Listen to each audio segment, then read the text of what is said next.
TV que nous ouvrons par cette rocambolesque histoire d'un être humain contenu dans une boîte de mayonnaise de 250 ml, s'il vous plaît. Cette découverte hors du commun et de la normale a été faite au quartier Kounou. L'événement a drainé des foules et surtout a fait couler beaucoup d'encre et de salive. Suivons ce reportage. Un homme contenu dans une boîte de mayonnaise, petit modèle au quartier Kounou. La nouvelle a circulé comme une traînée de poudre. En un temps record, le marché de Kounou est pris d'assaut par une foule de curieux surexcités. Également bien attentifs à cette histoire rocambolesque, digne des contes de Mille et une nuits, les Asiatiques venus voir de leurs propres yeux ce qu'ils ont entendu. Un homme aux formes matures, mais miniaturisé, baigne dans un liquide contenu dans une boîte de mayonnaise. La plus petite, s'il vous plaît. À la grande stupéfaction de tous, la découverte extraordinaire a trempé les populations dans une vive émotion. Face à cette situation, chacun y va de son analyse.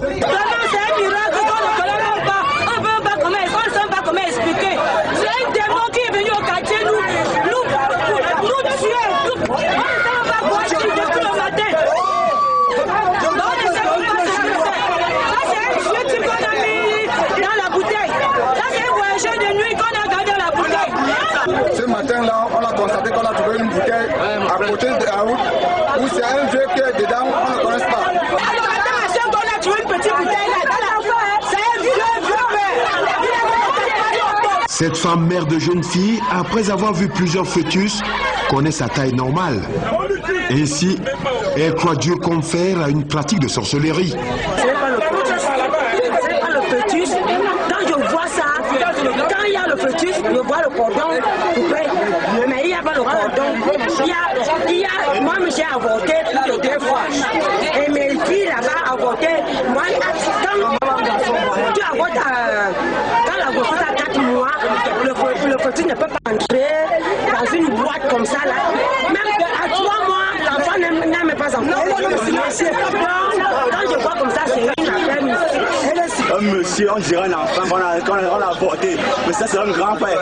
On retrouve c'est un grand-père qui a les cheveux, les cicatrices partout. Et les noyaux. Hein? On voit ça pas. Un grand-père qui est conçu dans une boîte. Le bois, il est tout nu. Il est tout nu. Qu'on a on a voulu brûler. La police est venue prendre. Là, on va brûler. Les populations avaient un seul objectif, brûler le contenu de la boîte pour être sûr que le sorcier entre guillemets est détruit éternellement. Mais hélas, le chef du quartier dans l'exercice de ses fonctions a fait appel au commissariat de la zone, celui du 14e arrondissement. Sortir cette boîte du quartier pour le commissariat n'aura pas été chose aisée pour ces policiers face à l'hostilité de la foule.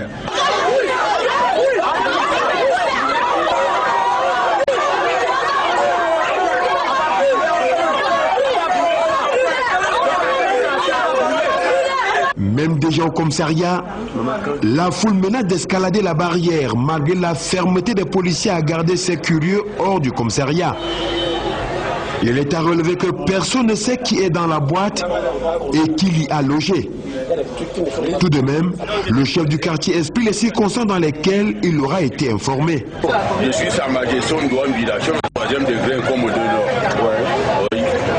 Il était 10h, moi je me suis appelé, je suis allé à mon boulot et vers 10h du matin, j'étais à mon lieu de service.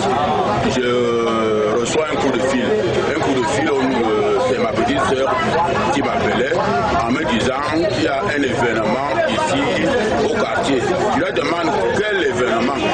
Elle me dit qu'il y a un être humain, une personne dans un flacon de mayonnaise. Je dis mais cela veut dire quoi? J'étais donc obligé d'abandonner le service et arriver sur les lieux. Je constate que c'est réellement ce qu'elle venait de me dire. En bon traditionnaliste, il tente d'analyser ce phénomène. De mon côté, moi je suis un chef traditionnel. Je vois de quoi il s'agit. Ça, c'est les jeux de nuit qui ont dépassé la qualité qu'on dit que le fer dépasse l'autre. Et on lui a bloqué dans la bouteille. En tout cas, une enquête a été ouverte. La boîte, quant à elle, reste au commissariat avec son contenu mystérieux. pendant que les commentaires vont bon train dans nos villes et villages. Après 1001 commentaires sur la suite réservée à cette boîte de mayonnaise contenant un fœtus pour les uns et un adulte circoncis pour les autres, le journal des faits divers est allé à la source et a rencontré M. Zimabaye qui a inhumé cette boîte pour le compte de la mairie de Yaoundé 4e. C'était bien évidemment au cimetière de Soa, le cimetière municipal. Suivons tout simplement. La mairie a joué son rôle. La mairie a été saisie par une réquisition du commandant de brigade de gendarmerie de Nkomo, demandant à la mairie de récupérer la boîte et de l'inhumer.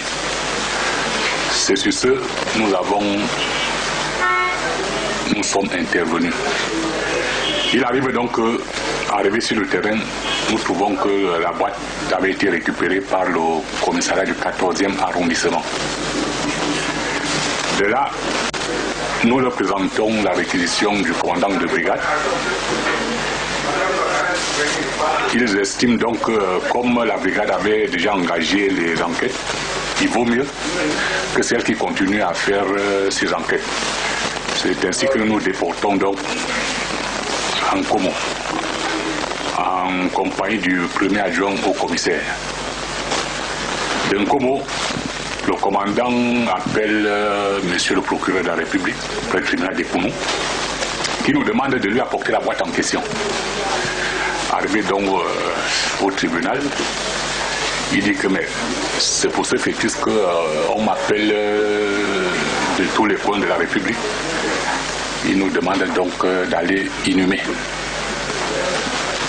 C'est là où on a pris la route du cimetière municipal de Ngoulmakon, où la boîte a été inhumée ce même jour, dans le 2, je crois, oui, le 2 juin. Ça, c'est ce que je connais de cette fameuse boîte. La boîte n'a jamais été détruite. C'est moi qui l'ai inhumée personnellement. L'effrayer, je ne crois pas, parce que je suis dans l'exercice de mes fonctions. En tant que tel, je n'ai fait que mon devoir. Celui n'est pas d'inhumer la boîte en question. Nous avons l'habitude d'inhumer les corps abandonnés. Et ça s'est fait, comme je vous le disais tantôt, sur réquisition. Le médecin d'abord a parlé de ça du fœtus, le procureur a parlé de ça du fœtus. Je ne saurais parler d'autre chose. Disons qu'avec tout ce qui s'est passé, tout ce qui s'est dit autour de ça, de cette boîte, les gens ont eu cette frayeur, personne n'a voulu toucher à cette boîte. J'avoue que même chez le palais de justice, le procureur est venu nous recevoir dans son secrétariat. Oui, bon, moi j'ai balancé la boîte comme ça, il a vu, il a estimé que c'était un fœtus. Donc, nous sommes partis. J'ai dit même mes camarades, mes collègues, ceux-là qui sont même habitués à ce genre de choses, d'inhumation, personne n'a eu le courage de toucher à cette boîte. Je crois que cela est peut-être dû à tout ce qu'on a raconté autour. Étant responsable, je ne pouvais pas abandonner la boîte et partir. Je devais la laisser où? Et le cimetière de Ngoulmakon, il est situé où? Le cimetière de Ngoulmakon, c'est sur la rue de Soa, un peu avant l'entrée de Nkoulfoulou, mais du côté opposé.